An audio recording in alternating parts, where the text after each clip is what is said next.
and Bitch Talk. We are virtually at Sundance 2021, and we are now going to talk about the film First Date, which we could talk all day long on this movie because there is a lot going on with First Date. All right, so we've got Manuel Crosby, one of our co-directors, and then we've got a trio of stars from the film. We've got Brandon Kraus, we got Tyson Brown, and we've got Shelby Duclos. Am I saying that right? Yes, you are. Awesome. Awesome. I usually ask beforehand, but I just dove in the deep end on this one. You did great. Okay. All right. Now we start this off by having you guys introduce our audience to the film that have not seen it as yet. So Manuel, tell our audience what First Date is about, other than a first date. Well, so it's about a kid named Mike who buys his first car in order to impress a girl and take her out on said first date. But he makes a pretty sketchy choice of automobile, which leads him on a night of pretty insane adventures. So it's pretty safe to say it's probably the craziest first date you've ever seen. You know, I mean, there have been a ton of movies about first dates, obviously, and crazy dates. But man, I think you guys in this film may have topped every damn one of them, because I don't know if there's an idea that you left out. And so I'm going to start off this way. First question, and we want to get everybody in. But Manuel, I'm going to start off with you. And here's the key. This film is funny, but some serious shit happens. Some tragic stuff happens. And so working on tone is key to pulling this sucker off.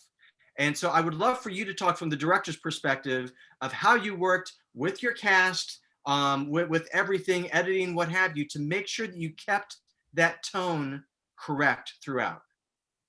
Well, I think the biggest thing actually was even started in the writing process. First of all, making sure that every character had their own inner life and something they were actually concerned about, and then with the performances, staying true to that, making sure that the characters were rooted in their reality, even though as a viewer it's so bizarre and kind of outlandish. The characters don't know that they're in funny situations. To them, it's like the worst thing that's ever happened.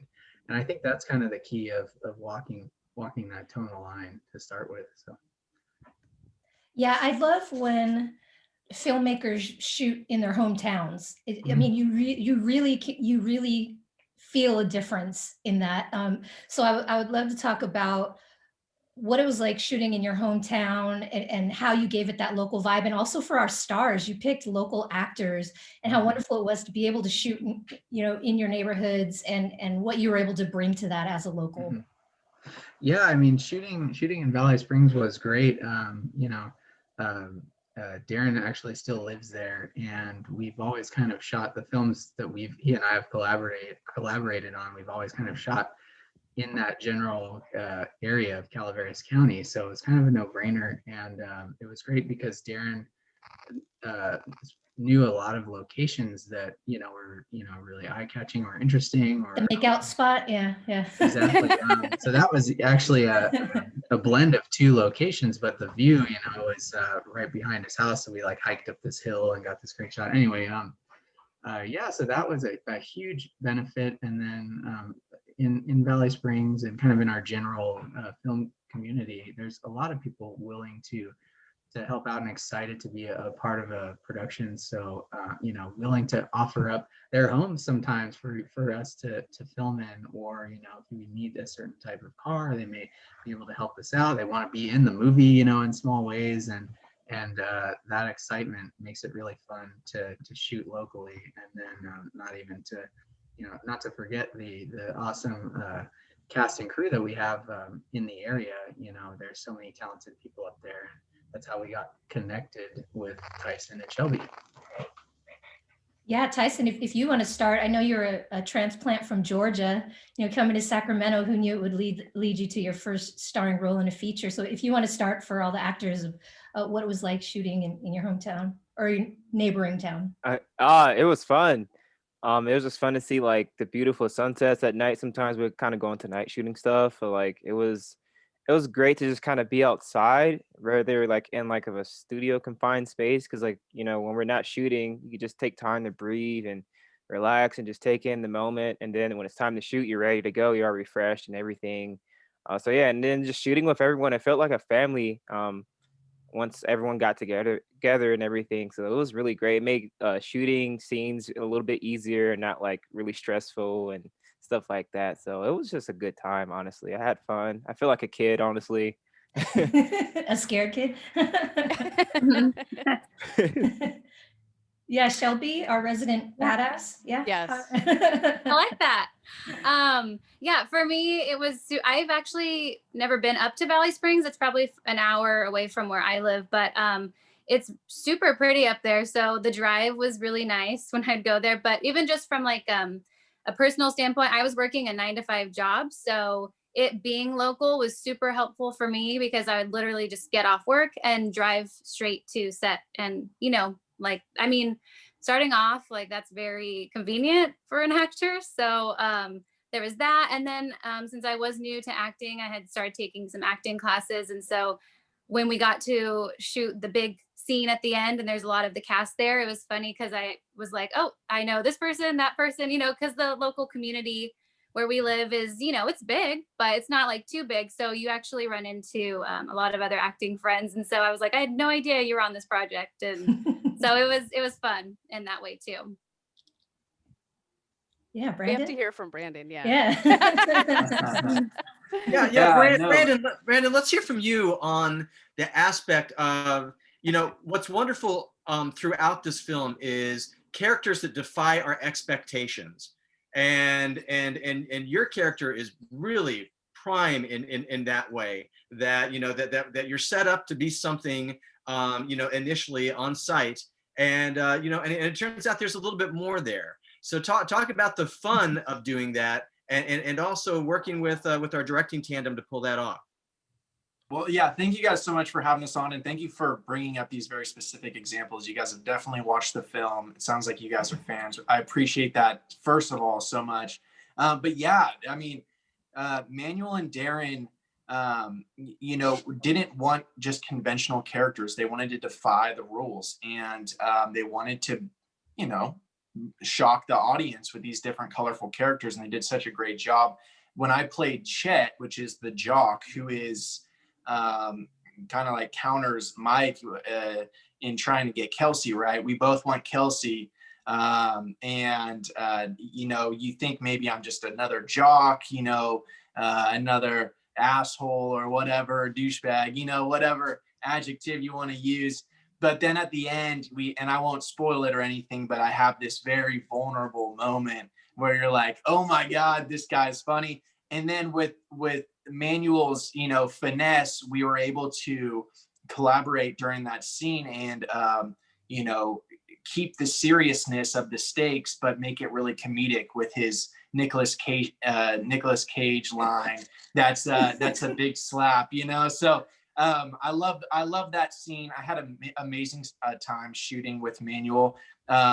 And I don't know if you guys are actually more familiar, but most of the efforts that with First Date and myself, I actually was leading the production from the business standpoint. And so, and to just touch on that, working with Manuel and Darren on our first film all together was a massive learning experience. Learning how to raise money for a first film was extremely difficult. Finding locations, managing all of these colorful characters on and off screen, right? Dealing with all of them and managing the process was extremely rewarding and a huge learning experience, for sure. Yeah, I have a question coming from Bitch Talk here because I have to talk about the women in this film. It felt very intentional that the leading women in this film were kick-ass, obviously. Yeah, exactly, Tyson. And we're not over-sexualized. And we're really kind of the heroes in a way, or anti-heroes. Can you both, Shelby and Manuel, talk about that? And if the other actors want to jump in, that'd be great too. Well, as Kelsey, you know, or playing Kelsey, that was something I noticed immediately about her character was, and that I loved actually, you know, I'm kind of shy and timid in real life, and Kelsey is not, like, at all. So I was very excited to like try and push myself and see, you know, like I've always kind of wanted to be that like badass type girl. And you know, it's hard. And so when I got to play her, that was, like I said, immediately drew me to her because she is so strong. And I love you know, the cop too, being a woman. She is just, I've actually noticed that too on this film. And I mean, I can't speak for Nicole, but as far as me playing Kelsey, that was something I definitely took seriously, especially when it came to my fight scenes. I wanted to look as strong as I could, and really just portray that. And I liked that Kelsey kind of keeps Mike going, you know, throughout all of the kind of the end of it. She's kind of really is the rock, you know, and a lot of times that's reverse. So I felt super empowered filming it, and just getting to play her. Well, Shelby, I'm a Krav Maga guy, and I think that was pretty textbook how you laid out that guy. So yeah, it's a good show on Thank that. you. Yeah. Thank you. I want to talk about working with guns, and I want to talk about the doing a shootout stuff, because you know, I made a film and we just shot one gun, and that was all day long to pull that off properly. And here, you know, I think I haven't seen a shootout at shootouts since Free Fire. You know, for what you guys do, and that's high praise, because that film, you know, just goes all out. So I actually want to talk, and of course, Manuel, I want you to talk about how you guys stage this, but Tyson and Shelby, I also want for you two, from the actor's perspective, you know, doing this, and you know, and what you're being told to do this properly and safely, and also you also kind of have to act at the same time. So you know, so Manuel, let's start, and then let's have our actors jump in. I for that scene, of course, safety was the number one priority, but we also, Darren and I, we wanted to get as much in camera practically as we could, because you know, we weren't sure what our even VFX capabilities would be, and also it just has that extra texture and realism to it. You feel it in the performances too, you know. So it was actually great working with our armorers. I believe it was ISS props, right, Brandon? So complete pros have worked on like some of the biggest movies out there, and that aspect of, you know, actors handling guns was actually not as you know, stressful as you would imagine, because the armors were so good at their job. You know, they're very well-oiled machine, and you know, actors are only holding weapons when it's, you know, the time to shoot the take, and they're only loaded with the right number of blanks that are actually going to be fired. It's really interesting to see all of that, right? Now on the actual shooting and production side, it was interesting because we had to be very careful with our ammunition. So we were very limited on takes. We had about 1.5 takes for every camera angle, and you just had to get it right. And I had storyboarded the entire thing. I had tallied up on the side of each frame every round that was going to be fired by each actor in each shot. And I was like, oh man, I hope we can do this. And we had done an overhead diagram, which I had shared with our gaffer, on, you know, where everybody was going to be standing and when, figuring out how to light this pretty big space in a cool way and in an efficient way.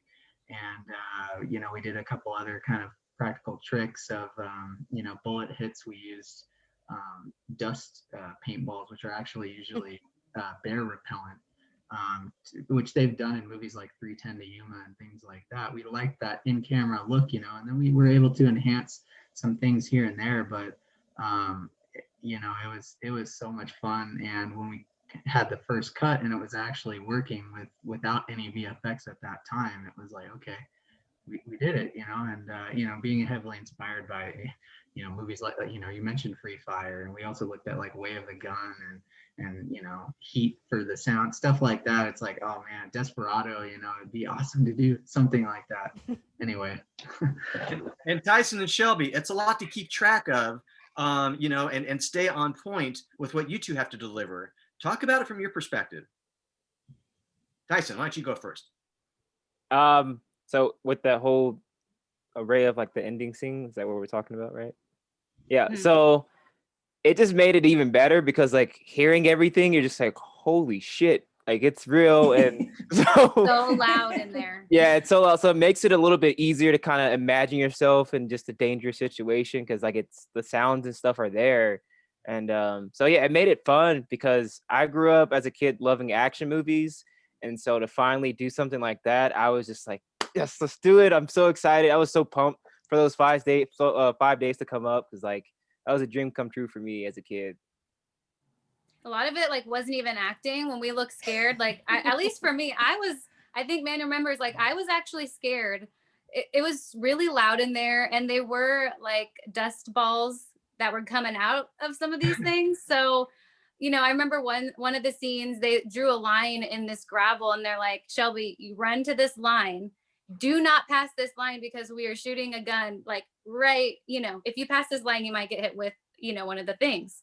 And I'm like, no pressure. This ground is not slippery at all. Tyson and I fell numerous times on there, but that was a genuine reaction, you know, on one of those because I was literally terrified to get hit with one of those paintball things, dust balls.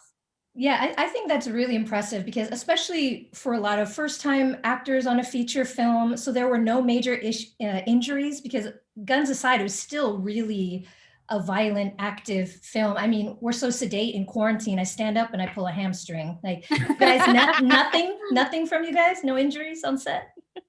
No, I stretched every time we did that. Yeah, Tyson would actually stretch. I had like some bruises and stuff from when I would fall, but no. Yeah, and we also had, you know, to help with that because that should always be the number one priority in any film, right? We use as many smoke and mirrors and editing tricks as we could to make as many things as safe as possible. We had the help of our stunt coordinator TC Morgan and our fight choreographer Phil Weaver as well to you know really plan everything out and figure out how you can get it to look like it hurts but keep everybody, you know, safe. So. Yeah, I want to thank TC because like he taught me a lot of stunts and how to do them yeah, safely. they were awesome. Yeah, they were awesome. Yeah. Well, I think I can speak for my two co-hosts in thinking this whole freaking film is awesome. You guys, you know, they say like the devil's in the details. There's a lot of devil and there are a lot of details in this movie. So congratulations on First Date. And again, we've been talking to Brandon Kraus, Tyson Brown, Shelby Duclos, and Manuel Crosby. It's been wonderful to have you guys, and I frankly hope that you guys have a nice long film festival tour because I would love to see you guys on the circuit again later. But enjoy your freaking Sundance. Thank you for being on the show. Yeah, cheers, Thank you so guys. much, everyone. Thank you for having us. thanks guys. Take Thank care. you so much. Yeah. Bye. Bye. Thank you.